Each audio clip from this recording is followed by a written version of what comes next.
Уметь рассмотреть актуальную проблему под разными углами зрения, оставаться нейтральным в сложных политических и социальных вопросах, быть в курсе всех новостей и, конечно же, находиться в самом центре событий. Профессия журналиста увлекательна и вместе с тем очень непроста. Не каждому дается эта сфера деятельности, однако если поистине влюбиться в свое дело, можно стать настоящим мастодонтом телеиндустрии.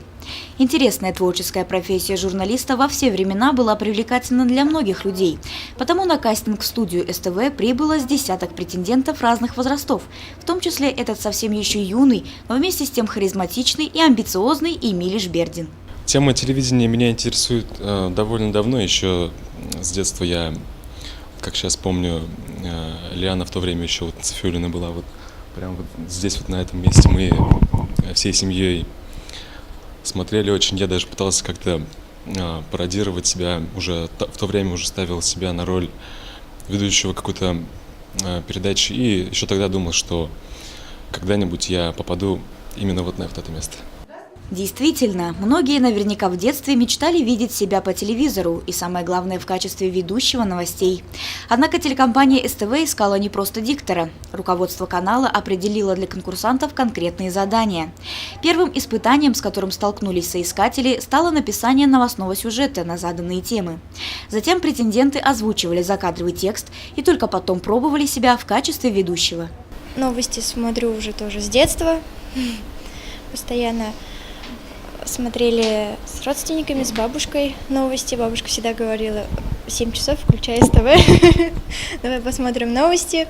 Всегда было интересно, что творится в нашем городе, что происходит, что новое.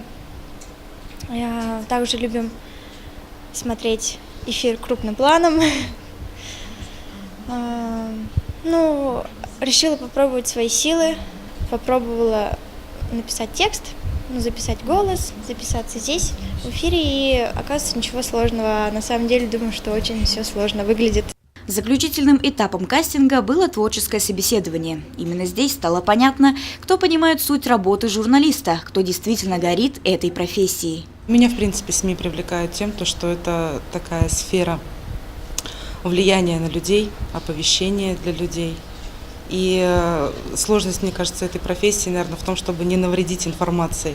И как раз-таки этим и привлекательно.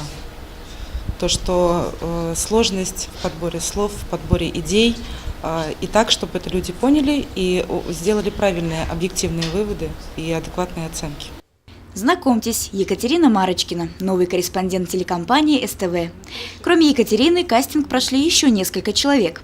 Их имена вы услышите уже в ближайших эфирах.